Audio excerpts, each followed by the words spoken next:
Welcome back to Torment. They actually just put out an update on this game, and I'm happy to see it didn't break my save game or anything, at least not so far.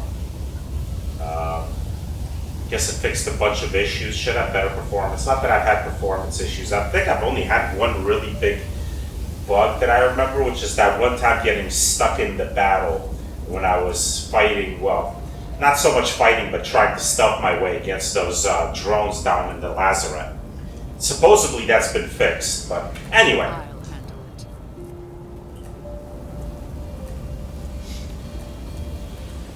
Why not? Let's speak to Folsom.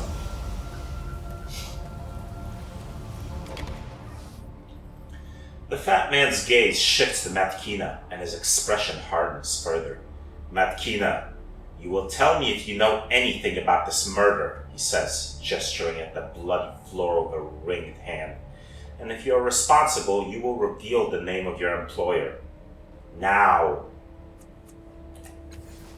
You know me better than that, she growls. Or should. Should I? He says. Very well. Lend your expertise to the task at hand, Matkina. Find me the killer. I suggest you try your hardest. He smiles tightly and returns his gaze to you, waiting for you to speak.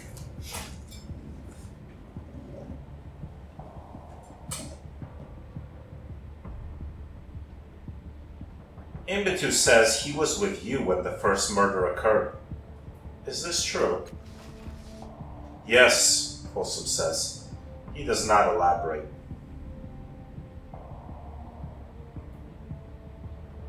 Do you live in the underbelly? Not quite. He smiles like he's paying for it by the millimeter. I rarely sleep, so I need no bed of my own, but I have spent most of my life in these tunnels and grottos. It is a good place, cruel and unforgiving, but good. His slow gaze sweeps over the underbelly. Sagas foolishly sends its undesirables here, as if it is worthless, but the underbelly is a place of hidden treasures, wise machines, and kind mutants. If I had a home here, I would not regret it. I've discovered that the children of the Endless Gate may be involved in Weedle's murder. Interesting. Imbitu told me the group had been crushed long ago. I would count it a favor if you continued your investigation. Speak with Imbitu and his acolytes. Tell me if you believe one of them is responsible.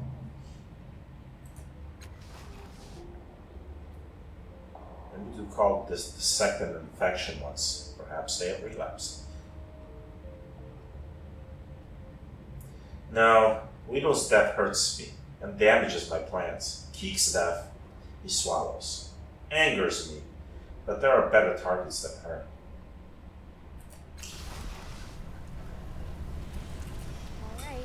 Here I go.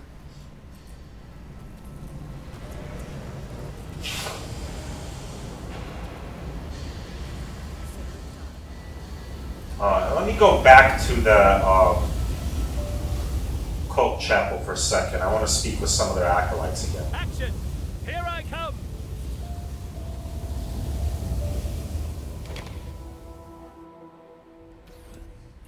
Absolutely.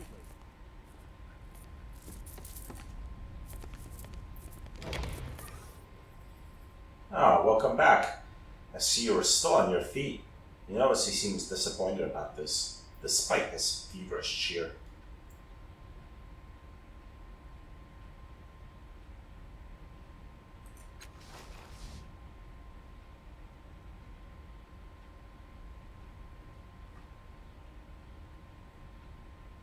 I have evidence that the Dendro or her are involved. Can I speak with your acolytes? Making a note. Oh my, he says. I suppose you have my permission. Do be gentle with them. He flashes his teeth at you. If they deserve it, of course. Do you think any of the other Dendro or her could be capable of murder? Certainly not, he declares, then pauses. Well, they do come and go as they please, hunting for bodies left in the gutters like broken leaves. He smiles mistily up at the air, as though reminded of his younger years.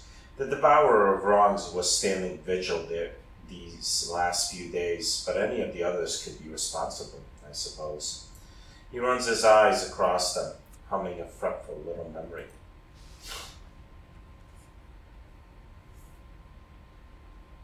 Oh dear, he says, they really are a suspicious lot, are they? Mala enjoys hurting people. Kiyatawa tells her little lies, and Gazay, well, she's quite unique. He seems as pleased at this as though he accomplished her uniqueness himself. All in all, they're a horrifying bunch, aren't they? I really hadn't noticed before.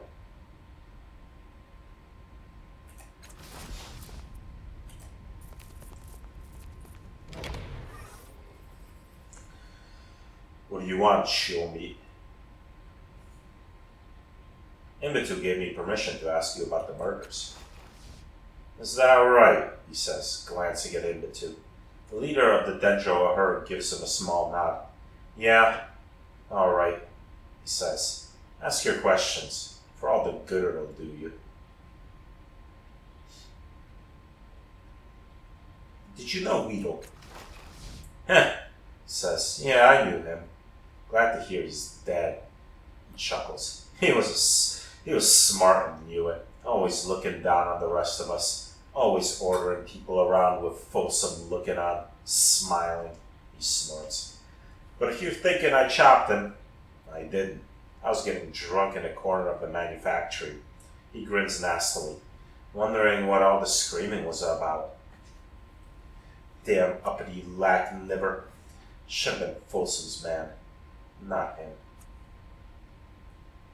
I should have been Folsom's man, not him. Making a note. You know who you should ask, he says, leaning in. Kiyatawa. I saw her hunched over some corpse in an alley, all by herself. Doesn't matter what the meat is, people who eat on their own always got something to hide. He nods at the other cultist. And Gazay's one to watch too. She ain't like you or me. She's a mutant. And not one of the nicer ones. And everyone eats on their own. Everyone's got something to hide.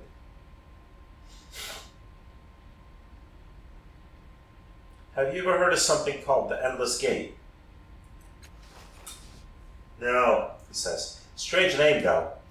If it don't end, it ain't much of a gate, is it? It's more of a hallway. Let's talk about your eating habits. Is that right? He says, scratching one of his sharpened teeth. Not much of a mystery there. I eat people. I like it. He shrugs. If that doesn't answer your question, go on and ask. How many corpses have you eaten? Can't give you the exact number, he says. You eat what's given to you here. But at least one time, at midnight, I was out on my own and found the corpse lying beneath a stack of rusty metal. Someone just left him there to rot. He shakes his head. Maybe I'll go for another walk tonight, he muses. Can't help wondering what else I'll find hidden under things. Everyone eats on their own. That ain't no secret.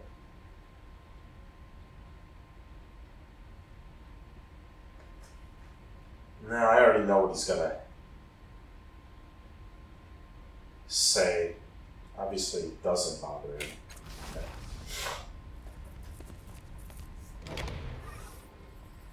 She doesn't spare words on you this time. She merely nods, her wary gaze cataloging the position of everyone in the room. Imbitu says I can ask you about the murders in the underbelly. Yeah? She says, looking over at the old man. He nods. Good. Have to say I'm not surprised the murderer's trail led you in here. What do you want to know?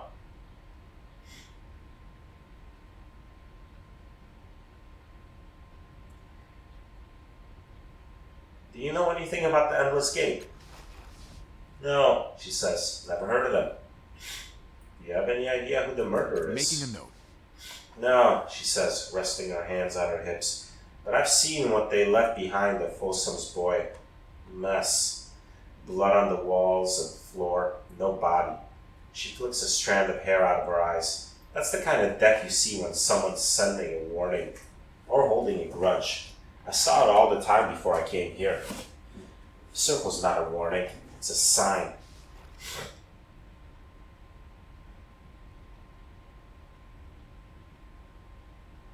Why do you think someone killed Folsom's protege? Why? She says with something approaching a grin. Why? This is someone Folsom cared about. He has a lot of enemies. Why do you think?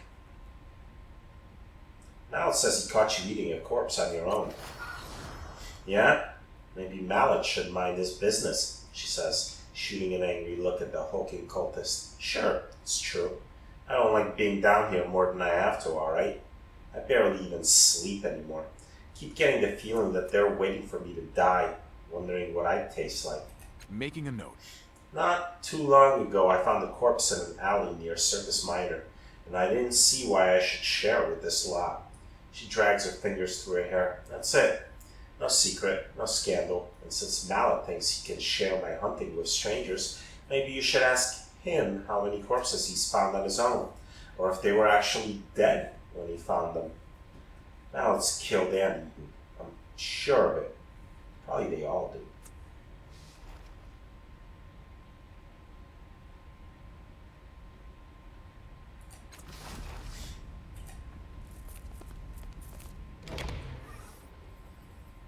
We welcome you back, tenderling, she croons, as if singing to a tasty child.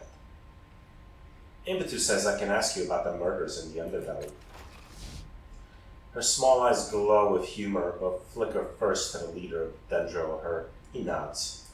Ask your questions, tenderling, she says, stroking the back of her hand with her claws. Even this gentle motion draws blood. Murder? How can it be murder with no body? Do you know about a group called the Children of the Endless Gate? We know it, she says, frowning, but we are not sure how. She drums her claws against her chin, drawing pinpricks of blood. Yes! Bloody circles left on the sides of junkyard dwellings outside of the bloom. In shadows, beware the Endless Gate, little woman. The people of that community say. It still makes us laugh. Such sweetness. What do you know about the murders? Oh, tenderling, she chuckles, delighted. You used the wrong word over and over. There is no murder if there is no body. This was, and she uses a word you do not recognize, a gruesome combination of clicking teeth and growling consonants. And so, nothing was lost. Updated my journal. We do not know who is responsible, she says, scratching her cheek. Blood spills unheeded from the wound. Kiyatawa and Mallet sneak about during the night. They swallow their secrets. They are Dendro or her to serve their power and hunger, not to honor the dead, not for, she uses the word again, snapping her jagged teeth with great satisfaction. They are not capable of such kindness. Why is he so interested in a soul that was not lost? Very strange.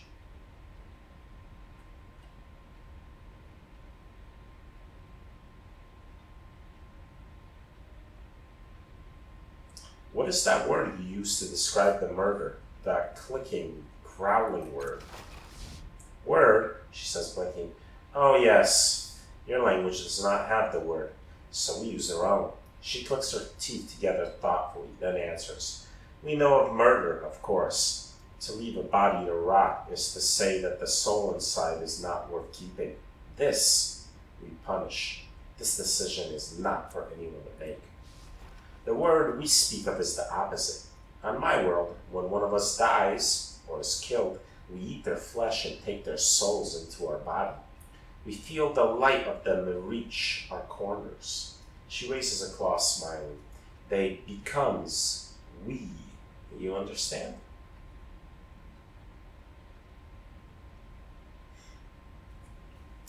I see. You only think it's a murder if the murderer doesn't eat the entire body.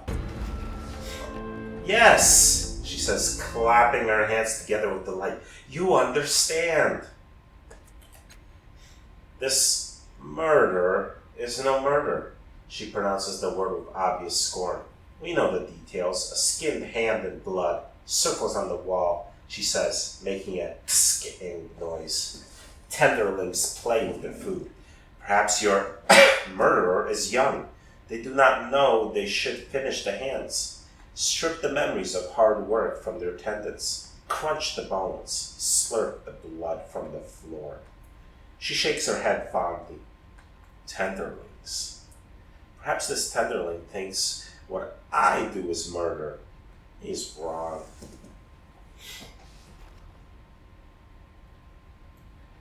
You don't think Kiyatawa or Malak killed any of the victims? We never said that, she says, playfully biting her tongue.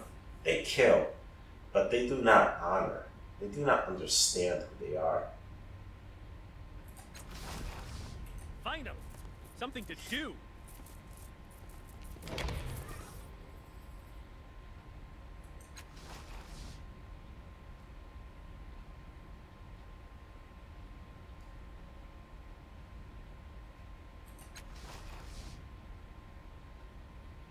Kiyatawa says you've been killing people instead of waiting for them to die. I'll remember that. People? She said that. He shoots a dark look at Kiyatawa. Yeah, alright, but not people, he says, stretching his thick neck. It was just a one. Someone, yeah, I ain't gonna give you a name, who stole something from you once. And the fact that you ain't here asking about him means no one misses him.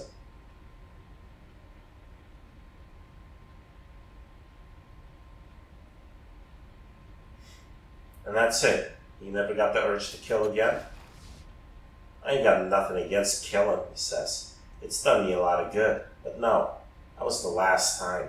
His eyes drift away from yours. Urge? No, that ain't how it works. Killing's useful is all.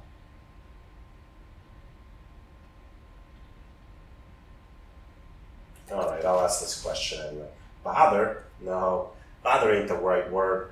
He rubs the back of his neck. You think you're gonna mind the taste, but you don't. The part I don't like is the memories from the person you eat end up in your head, and you can't make them shut up. The four of us ate the scholar, not a fancy one, but one with old robes. Kiyatawa was talking about some word she kept hearing after. He scowls. I didn't get a word. I saw a memory of his when I was picking him out of my teeth. He was lying in bed, dying maybe, waiting for his son to come see him. His eyes kept closing, and his son never came. He shakes his head like a beast trying to dislodge a biting insect. Not that I saw, anyway. And that's just from one meal. They get in my head, make me forget who's me. Ibitu says it gets easier, but...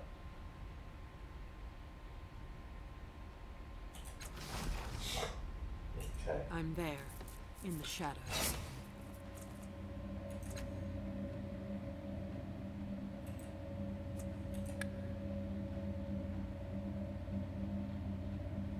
Alright.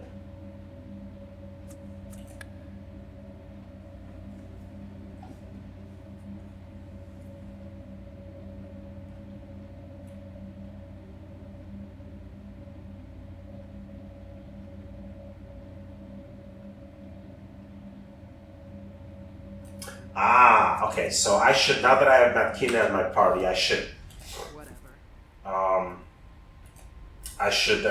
examine the murder scenes again. Makes sense. Yes. Now.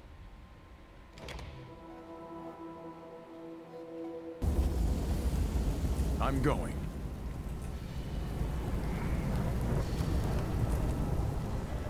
You won't notice I'm gone. Eridus, you remind me of a storybook. What a horrible thing to say. What, you think I'm filled with words and endings?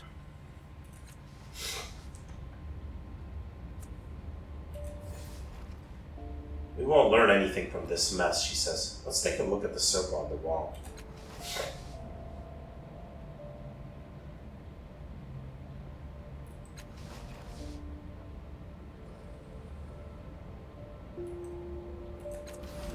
I'm ready. Okay, that didn't do me any good.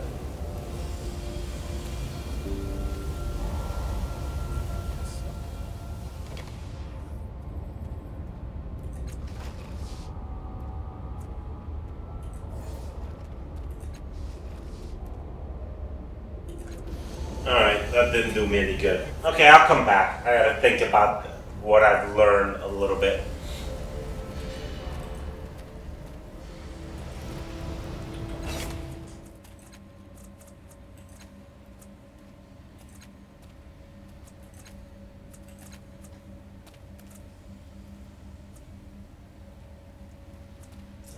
Yes. Done. Oh, that's probably that house that I was able to click on before, but wasn't able to do anything with.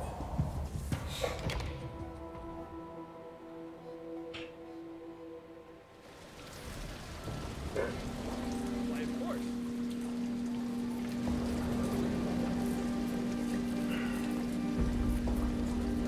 That house was here.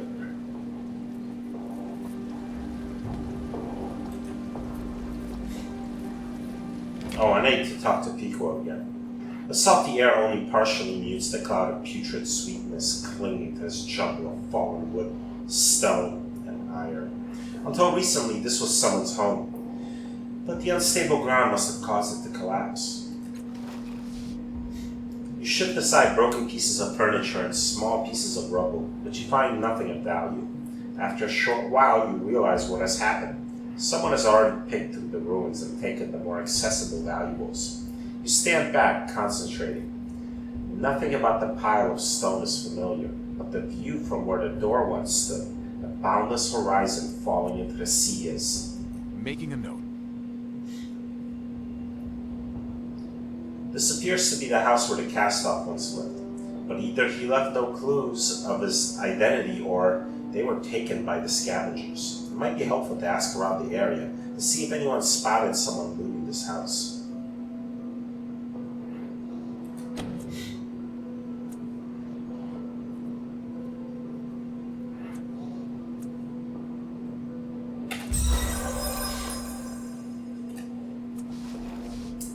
Fingers of wind rake at your face. You squint into the sunlight, trying to remember. You've stood here before.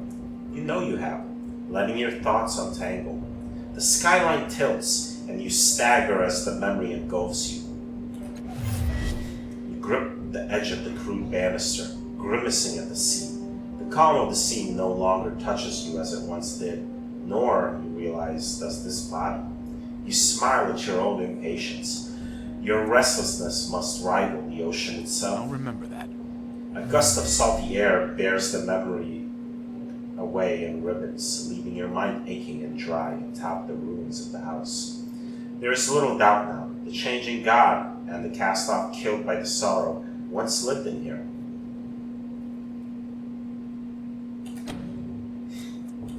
This is a job for Eritus.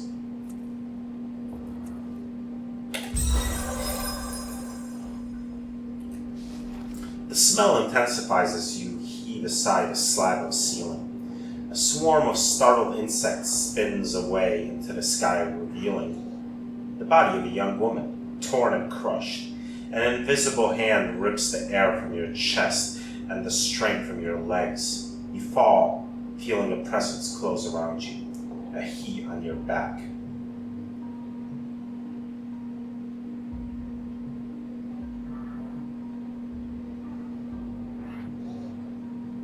Who's there? Your words are a whisper. You can barely breathe now, and the heat fills you like a fever. Suddenly, a cool hand covers your burning eyes. A smooth arm folds over your stomach. I'll remember that. And just like that, the heat is gone. You whirl around. No one is there, but you sense something has changed in the labyrinth. Interesting. I'll have to go there again sometime. Go.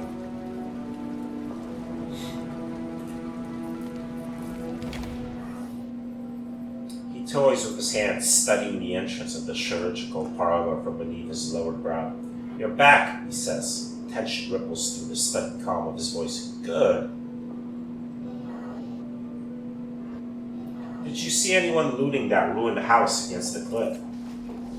No, but I wasn't really watching. He nods at the cultists who are lurking nearby. Maybe they saw something. Mother Tamaz sent me. I want to help. Oh, he says, blushing. She knows. Of course she knows. And that means you know too. He chews his lip. Fine. I'm scared, alright?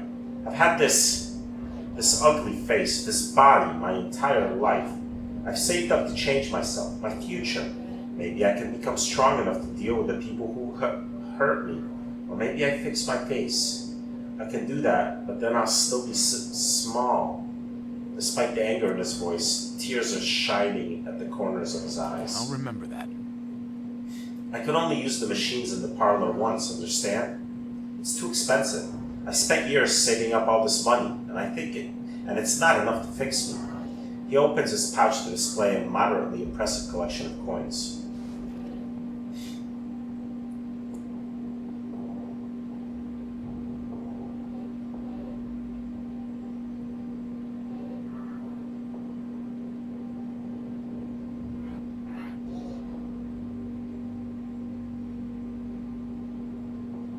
Before I say anything, I want to ask you some questions. All right? He scratches his hairless cheek. I want to know about your past. You already know everything important, he says. He isn't making eye contact. I don't care about where I came from, all right? The future is what matters. I can't help you make the best decision if you don't tell me about yourself.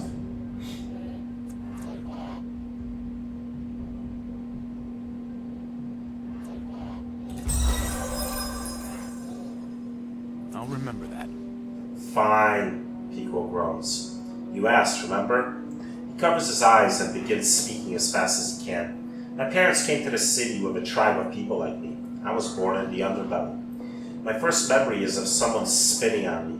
My only friend was a girl named Crooked Keek, and we had to play in an alley so the normal kids wouldn't hurt us. Oh man, and Crooked Keek is dead now. When I was 12, someone killed my father in a bar, and it wasn't even investigated. He blinks hard, staring at the parlor. So I left, and I haven't seen anyone from the tribe since. Let them live off scraps in the dark. I'd rather die up here than down there. How did you earn your money? A shin at a time, Piquo says proudly. I went from shop to shop, asking for work. Some of them kicked me out, but others let me sweep once a week, or cook. I've done nearly every job in the city at least once. The smile drops off his face. No one ever wanted me to stay, though.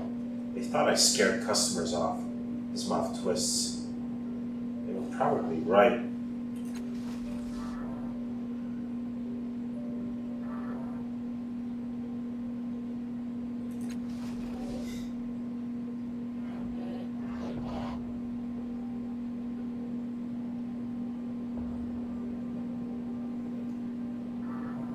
I went to speak with your friend Crooked Keek. Someone killed her, and recently.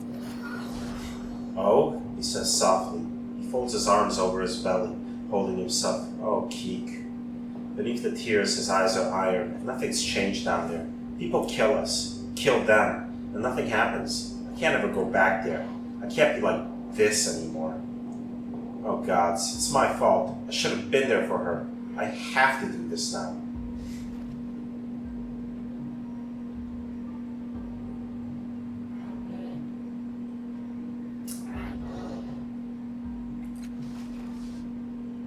Can I give you some money so you can afford more services from the parlor? No, Piquo says, chin high and proud. I earned every shin you see here, not by begging, not by charity either. He takes a deep, careful breath. But thank you anyway. Where did you get the idea to use the parlor to change yourself? Oh, he says, his face falling. I thought that maybe you... But I guess it doesn't matter, he swallows. You're the one they call the changing god, right? We've met before. 5 years ago. Some stupid kids rubbed my face in a mud puddle to fill the crack. His mouth twists. You found me sitting in the puddle. I was upset, and you told me that you changed all the time. And I could too, for a price. Do you remember? He says in a small voice, sounding much more like his size than his age. He's got to remember me. He took an interest in me back then for some reason.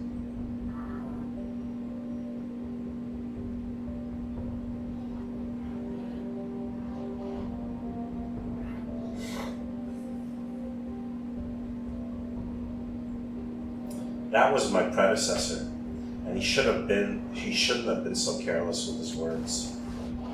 You changed, he says, naked awe on his face. I don't understand. It wasn't bad advice. I wanted a different future, and he helped me find the way to get there.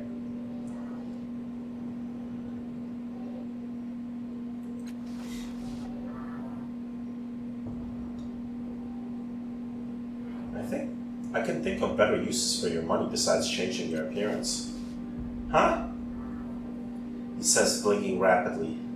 His thrust out a belligerent lip. Like what? Ah, man, I only have 1 point to use. Then again, my persuasion's pretty high to begin with. We'll give it a shot. Strength fails.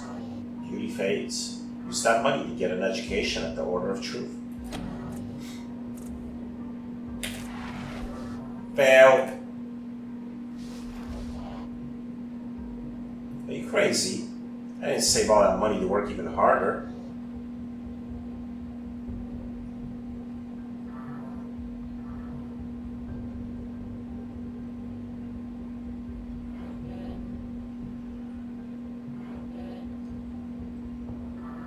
Well, I can retry at the cost of 1 intellect, but I don't have 1 intellect to spend right now.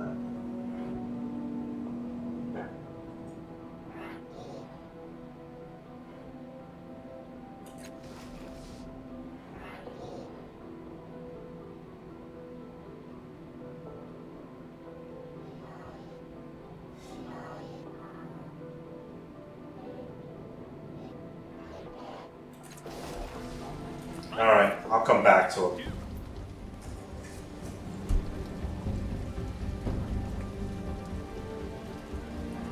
Maybe after I've recovered my intellect some more.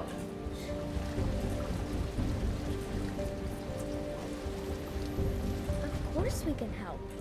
Right, Al?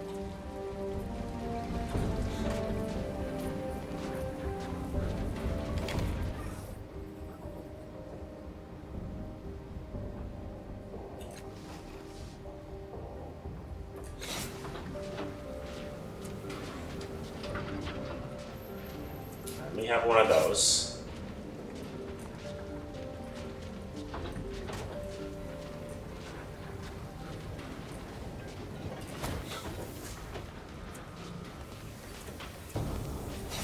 We have 2 of those.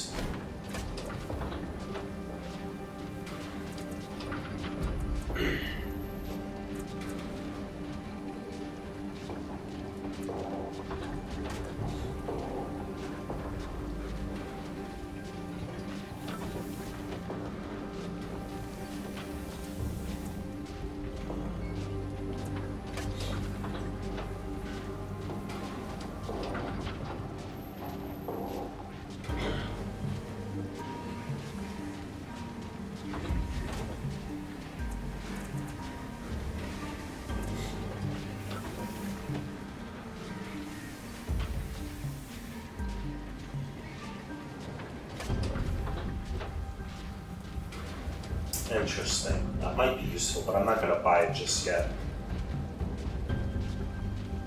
You know, you remind me of me.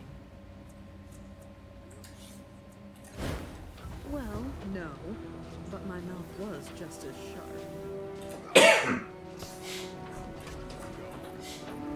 Alright, let's go try persuading Piquo again.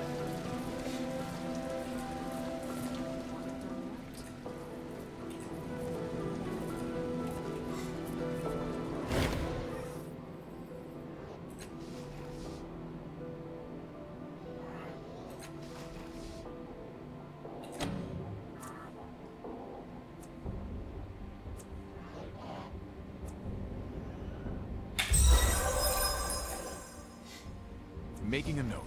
I know what you're saying, Piquo says, but I work hard to save up my shins. Why should I give them to the Order of Truth?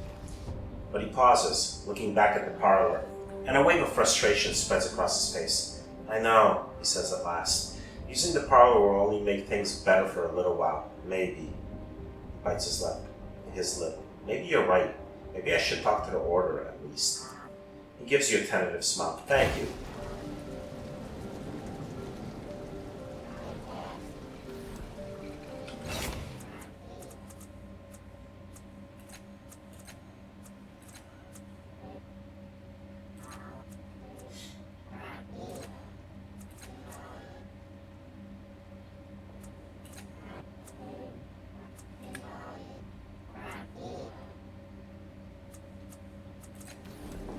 Yes.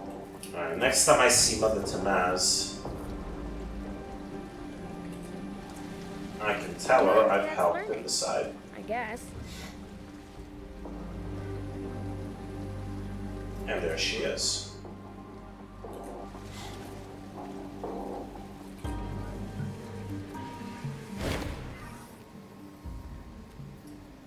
If anything, her angry muttering has intensified. She drags the chains of beads between her knuckles, staring into space. "What now, my lad?" she says. "I need to talk to you about Piquo." "Aye, what of him?" "I've solved this problem." "Have you?" Mother Tamaz's eyes unfocus, and her fingers trace the borders of the hollow bead. "Mayhap you did," she says at last. "An education will last him a lifetime, or until his mind fails him, as it does some." She shakes her head. "I know you did what you thought was right, but I wonder if the lad will use what he learns to overthink his problems from higher up." She roots about in a saddlebag hanging at her hip. "Take the call, lad. You earned it." I'm starting to figure this weird place out. "Nice. Off with you. You've done enough here." Call shield. Plus 15% evasion. Plus 2 might pool. Nice. Only usable by the last cast off. Mother Tamaz claimed to have found the membrane that protected you during your birth in the skies over Sagas Cliffs. She used the membrane to craft a shield that is transparent and thin, but surprisingly tough. While the membrane appears to be synthetic, closer inspection reveals that the material is organic in nature. It may actually have been alive when you first plummeted into the upper atmosphere, but it likely died shortly after it tore apart.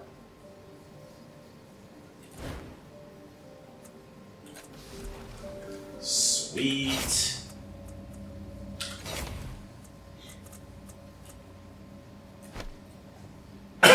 Nice. I got me a shield. Also, Rin is up a level, Aerith is up a level. And she's about to go up a tier too. Awesome. Hey! Doing does beget learning. Cloak of All. All other party members gain plus 5% on stealth tasks, plus 5% evasion, and plus 5% on esoteric tasks. Awesome. Choose one abilities to learn. Resourceful or Innervate.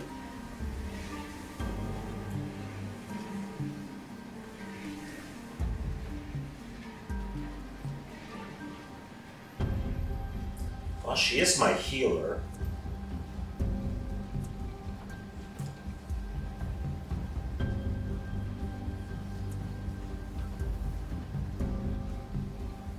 This would let her carry more ciphers, though.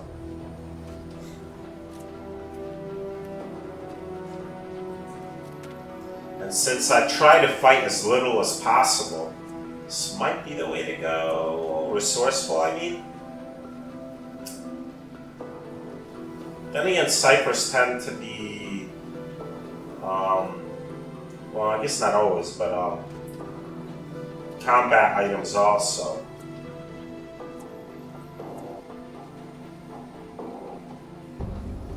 Let's go with Innervate. Skills to increase.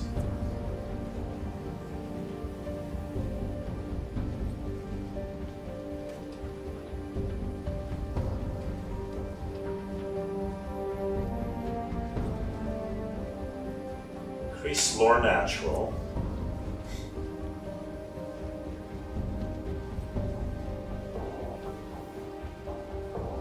And healing to make her heal super, super, duper, duper, super. Lore machinery might not be, since I have lore mystical. Nah, I'm gonna have her stick with just one lore skill for now. Ah, sweet, she got more hit points too. Eridus, you remind me So of with that, I should have her heal me. a tiny glowing prince. Tiny. Glowing. Prince? Nice, 16. Sweet. All right. On it. Alright. Made good progress there. Okay, I think the thing to do is to go back in here and try to do this, search for the fifth eye for the sign of the adversary thing that I chose not to do earlier, though it might be a good idea for me to replenish my intellect pool. I do have that item, but I can do all that next time.